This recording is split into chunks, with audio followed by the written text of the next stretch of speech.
Jairus was no ordinary person. He was a ruler of a local synagogue, and he was charged with the administration and the leading of its worship.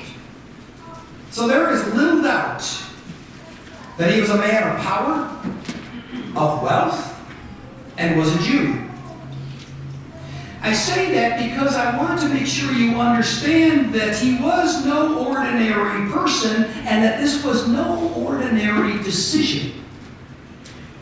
Here it was, a Jewish leader seeking out this Nazarene, this itinerant miracle worker who was already facing opposition. And Jairus would certainly face ridicule, scorn, and mockery from his peers. So with that as a backdrop, I'd like to just take a few moments this morning and make 3 pit stops along this 5th chapter of Mark. 3 pit stops that I think will serve as important life lessons of our faith. And the first pit stop is this, where Jairus came to Jesus and dropped to his knees at the very feet of Jesus. Understand that this Jewish leader did not send a messenger ahead to make an appointment. He did it himself. He sought out Jesus. He approached Jesus. He falls to his knees before Jesus. And as I read that one more time, I can only come up with one reason why he did that.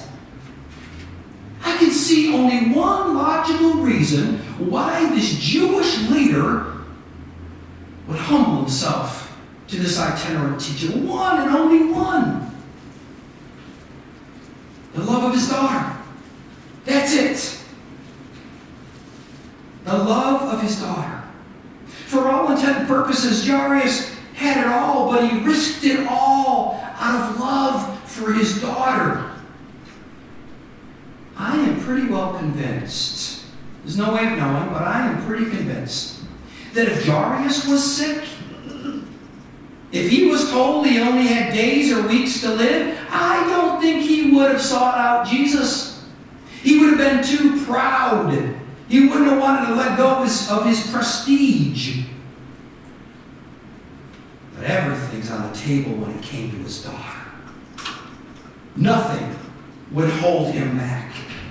And as I think about that, thinking that the only reason he fell at the feet of Jesus was love of his daughter, I am often struck at how we are often so quick to take positions on certain social issues when they are lived out in the lives of others, the unknown others. And what so often happens is we take positions as they are lived out in other people's lives, but when they hit home, when it's our kids, when it's our grandkids, when it is ours that we love, it changes everything. From A to Z. It's been said, and I'll share this quote, nothing will change one's perspective more quickly than an intimate crisis. End quote. A great human lesson of life is knowing that when calamity strikes, that we need one another, friends. And we need one another beyond our judgments, beyond our criticism, and beyond our condemnations. As Jairus needed Jesus, God has blessed us with one another so that we might be the example of Christ to one another. A wonderful illustration of needing one another is, I'm sure, something you've probably heard or read over the years. And I refer to the mighty redwood sequoia trees of California that can tower over 300 feet. But strangely, they have an unusual shallow root system which enables them to gather surface water effectively, but it leaves them vulnerable to to the winds that California often has off the Pacific. But amazingly, these trees, they grow in clusters and they have intertwining root systems that provide stability through the storm. Jairus falls at the feet of Jesus out of love for his daughter because he knew that Jesus might heal. Jairus needed Jesus. We need Jesus. We need one another. The second pit stop is when Jesus says these words. He went in and said to them, "Why all this commotion and wailing? The child is not dead, but asleep." But they laughed at him. And the laughing continues today. The laughing continues today. Now, I interpret Jesus saying this in one of two ways. Either Jesus was giving a medical diagnosis, a physical assessment that perhaps the child's in a coma, which I don't agree with. Or secondly, Jesus is giving a theological proclamation about death and his power to overcome both life and death. I say this at almost every funeral that I have ever officiated. That we live in a culture frantically trying to figure God out. Stop it. God of all creation doesn't come to creation to say, "All right, humanity, figure me out." No, he says, "Trust me." That's it. Trust in my promises.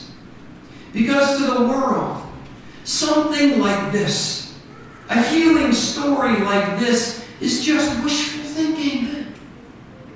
Just mere wishful thinking. But to those of us who believe, understand that this is not wishful thinking, but audacious prophecies.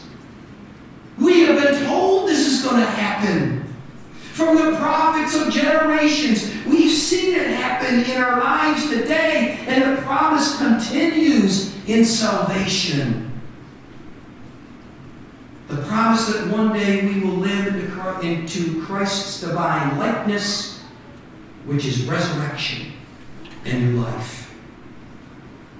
The last pit stop I'd like to make is when Jesus tells the little girl, "Get up. Get up." The gospel writer says that the 12-year-old girl stood up and walked around. I'll take a moment here. Pause on that picture. And I want you to enter that room with me. Enter that room when Jesus tells the little girl to get up. What do you think happened next? Was she smiling from ear to ear? Did she run out of the house and go play with her friends? I wonder what happened next. I've said this many times that I am privileged to be the pastor of the Endwell United Methodist Church, and one of those holy privileges on nice days is at 11:15 a.m. every weekday morning. Because at 11:15 a.m. during the week, not on days like this, but on good days, our preschool kids come up from downstairs and they line up to go outside, to play in the playground. I know because my office door is next to where they line up. And every time they line up, I hear the teachers saying, "All right, put your book bags over here," and they give them final instructions. The final instructions are, "All right, kids, you walk until you hit the grass." You can finish this sentence if you want to, Sue. Walk until you hit the grass and then run. Now there's a kind of a sidewalk. I can't see it from my office, but I guarantee the kids are doing this. The But let me tell you something. I can see them as soon as they hit the grass. 100% of them every day of the week go into a full sprint. They just run. And most of them aren't even looking where they're running. They're just running in pure joy and delight. I share that with you because in my story of this little girl, I see her doing that. I see her in just pure delight, running, giving thanks of that liberation. We don't know what she did, but we do know one thing. The gospel writer says that everyone present was completely astonished. Now, we can let those words hang over us, sing a hymn, and go home. We'll go just a little deeper with this. Because these words that Jesus gave that 12-year-old is the words of the modern day church. Get up. Get up. All of you who have been saved by the death of your sin, I say to you, arise. Stand up and feed the hungry. Get up and teach our children. Seek out the lonely and the lost. Share with others what God has done for you. Become a follower of Jesus. Others desire to emulate.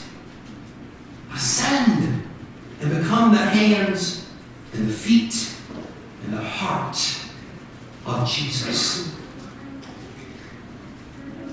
It's far from my favorite hymn, but there is a hymn that we sing.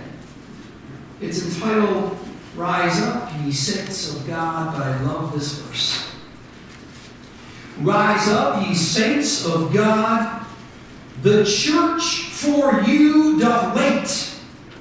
Her strength unequal to her task. In other words, we can't do it alone. We'll just be blowing in the bag. Rise up and make her great. Brothers and sisters, we serve a Savior that heals us. We serve a Savior that leads us. We serve a Savior who has shown God's promises, and that promise is a victory. A victory that we have, not just of what's to come, but a victory in the here and now as the body of Jesus Christ. Let's rise up and let's sing victory in Jesus.